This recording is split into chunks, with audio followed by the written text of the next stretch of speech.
Fala pessoal, voltando mais uma vez e hoje a gente vai falar um pouco sobre caracterização de adicionais ocupacionais, tá? A gente falou anteriormente das diferenças, né, entre adicionais de insalubridade e adicionais de periculosidade e agora nós vamos falar sobre a caracterização, como é que a gente caracteriza esses ambientes como insalubres ou perigosos.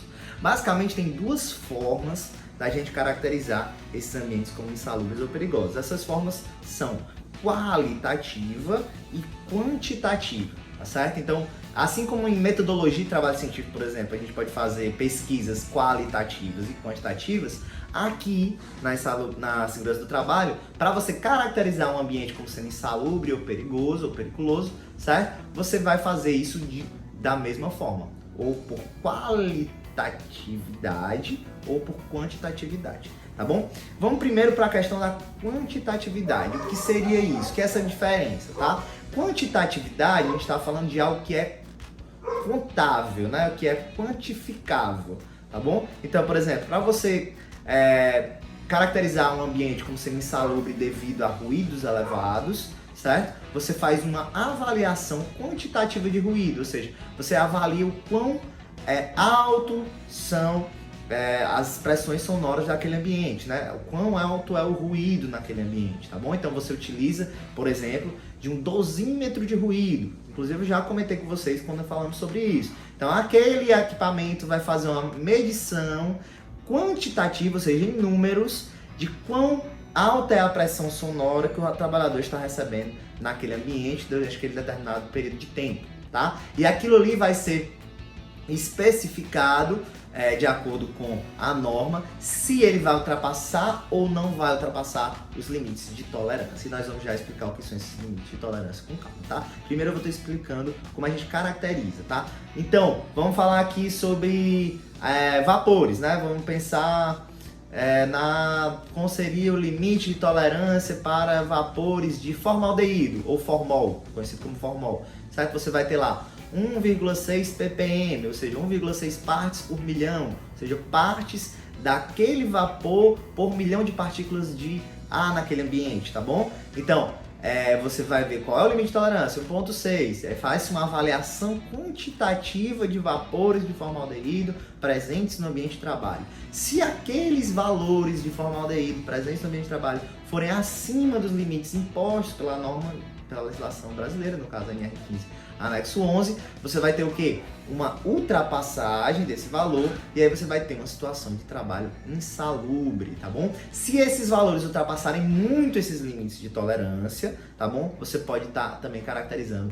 uma atividade de risco grave e iminente, ou seja, uma atividade que não deve ser realizada no local de trabalho de jeito nenhum, tá bom? Então, isso aí também serve para o ruído, isso serve para o calor, isso serve para praticamente todos os limites de tolerância também possuem uma caracterização máxima, né, que você não pode ser utilizado, não pode ser ultrapassado. Caso seja ultrapassado, o trabalhador inclusive tem o direito de se negar a realizar as atividades naquele local, tá bom? Então, voltando aqui para as atividades quantitativas, você vai ter quantitativamente um valor que vai ser comparado com o que a norma traz, e aí se ultrapassado você vai ter uma situação de insalubridade, tá bom? Agora vamos para as caracterizações qualitativas, certo? Existem alguns anexos da norma regulamentadora número 15 e também na NR16 que eles vão falar sobre qualitatividade na caracterização do adicional ocupacional, tá bom? Então, por exemplo, se você está tratando de risco de frio, tá? A gente comentou com vocês. Para você entrar numa câmara frigorífica, numa câmara fria, no torno de congelamento, etc., você precisa estar com todos aqueles equipamentos de proteção individual que nós comentamos.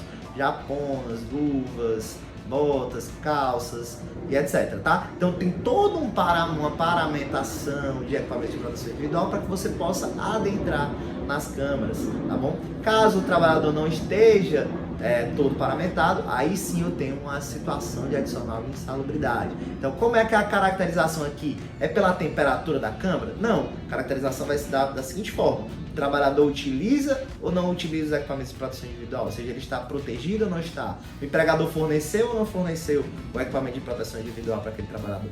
Tá bom? Então, o adentrar a câmara com o equipamento de proteção individual ou não tem nada de quantitativo, é algo que é qualitativo. é uma qualidade da atividade, é uma caracterização que não tem números, certo? É basicamente o seguinte, utilizar ou não utilizar o equipamento de proteção individual. Do mesmo jeito por exemplo, caracterizado a manipulação de ácido sulfúrico, certo? É caracterizado como insalubre em grau médio, tá bom? Não tem explicitado aí valores de limites de tolerância quantitativos em números para vapores de ácido sulfúrico. Então, portanto, a manipulação de ácido sulfúrico sem a devida proteção, sem os devidos controles, eles são considerados insalubres.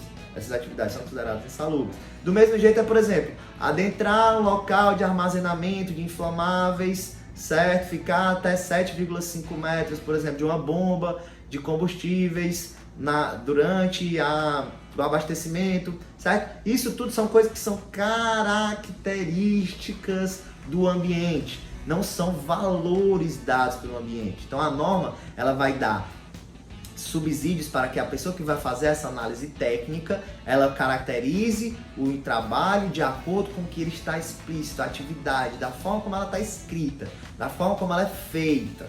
Tá bom? Então você compara o que está escrito com a forma como é feito. E se aqueles dois parâmetros batem, você vai estar caracterizando assim uma insalubridade de forma qualitativa, ou periculosidade também, tá bom? Então, é considerado, outro exemplo, é considerado periculosas as atividades em motocicleta em vias públicas, tá? Ou seja, basta que a pessoa realize atividades com frequência de modo permanente ou habitual, certo? Em vias públicas, em motocicletas, caracterizado, portanto, estará então a periculosidade, porque é algo qualitativo, ninguém está falando que a pessoa tem que estar andando a 60 km por hora, e não, você está só dizendo que a pessoa tem que estar se locomovendo em motocicleta, em vias públicas, de acordo com o que é necessário para o seu trabalho, tá bom? Então essa é a caracterização qualitativa. Da mesma forma é o seguinte, existem diferenças de graus de insalubridade a depender do tipo de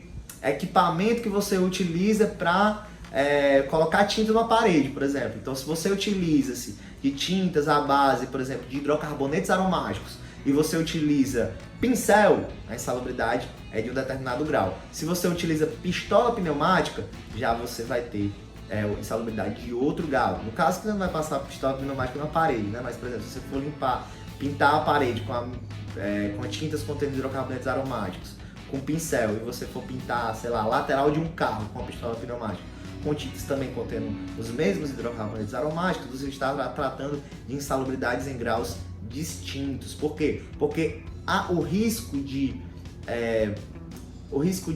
potenciais formações de névoas ou vapores é muito maior, tá bom? Nas atividades com pistolas, principalmente se for em locais fechados, do que em atividades, por exemplo, em locais abertos com pincéis, tá bom? Então a norma ela faz essa diferenciação para tornar mais justo, digamos assim, o pagamento do adicional de salubridade. Então ele vai, por exemplo, pagar adicional em grau máximo para essas atividades e grau médio para outras, tá bom? Mesmo que você esteja exposto às mesmas características e os mesmos agentes de risco.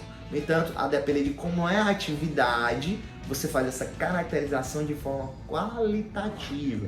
E aí você consegue definir se aquela atividade é saúde grau médio, se é grau máximo, se ela é perigosa, se ela não é, se ela não é de jeito nenhum perigosa e insalubre, tá bom? Então, toda essa caracterização vai ser de forma qualitativa. Então, percebe a diferença? Eu tenho quantificação, eu vou medir o calor, eu vou medir o ruído, eu vou medir os vapores, eu vou medir os gases, tá bom? De determinados tipos de agentes químicos, por exemplo. Em outros casos, em outros tipos de agentes químicos, os que a gente vai estar explicitando lá no anexo 13 da NR15, você vai ter uma caracterização qualitativa, certo? Das atividades e operações consideradas insalubres por exposição a agentes químicos, por exemplo. Tá? E do mesmo jeito é com o frio, que é qualitativo também. Aí, por exemplo, a vibração, ela já é quantitativa. Então, percebam, cada tipo de risco vai estar na norma explicitada de uma forma diferente para ser avaliado. E aí a gente vai fazer essa avaliação, tanto devido à ultrapassagem dos limites de tolerância impostos pela norma, ou devido à caracterização por uma inspeção no local de trabalho, tá bom? Então, algumas atividades vão ser caracterizadas por forma qualitativa e outras por forma quantitativa, tá bom? E o que são, na verdade, vamos falar um pouco agora sobre esses limites de tolerância que eu acabei de comentar, certo? Esqueçam agora a parte qualitativa, porque na parte qualitativa a gente não pensa em limites de tolerância. A gente só vai passar a pensar em limites de tolerância quando a gente está falando na parte quantitativa, viu, Zé? Então, quando eu faço contagem, ou seja, quando eu quantifico, quando eu dou números a uma determinada exposição do trabalhador, o que acontece? Eu vou lá e faço uma comparação com os limites de tolerância impostos pela NR15, tá bom? Seja elas nos seus anexos 1, que tem limite de tolerância, no 2 tem limite de tolerância, o 3 tem também, a gente vai ter no 12, você vai ter no 6. Então, alguns anexos e algumas atividades você vai ter esses limites de tolerância expostos. E o que diabos seriam esses limites de tolerância, certo? Gente, essa definição ela é muito importante, tá bom? Então é o seguinte, os limites de tolerância são aqueles limites que são estudados, certo? Que eles são pensados cientificamente, tá bom? Com análise científica, com trabalhos com amostragem, com estatística, tá bom? Para que se saiba qual é o limite que a maioria das pessoas não irá ter nenhum tipo de adoecimento quando exposto àquele determinado risco. Por que tem essa palavra a maioria das pessoas, tá? Porque algumas pessoas, elas são suscetíveis mais facilmente a determinado tipo de agente. Então, por exemplo, tem pessoas que têm mais facilidade, eu acho que eu já até comentei isso em outra aula, mas vamos de novo, mais facilidade de ficar surdo do que outras, certo? Então, para essas, o limite de tolerância de 85 decibéis para 8 horas, que é o limite de tolerância imposto no anexo 1 da NR15, não vai ser capaz de não fazê-las adoecer.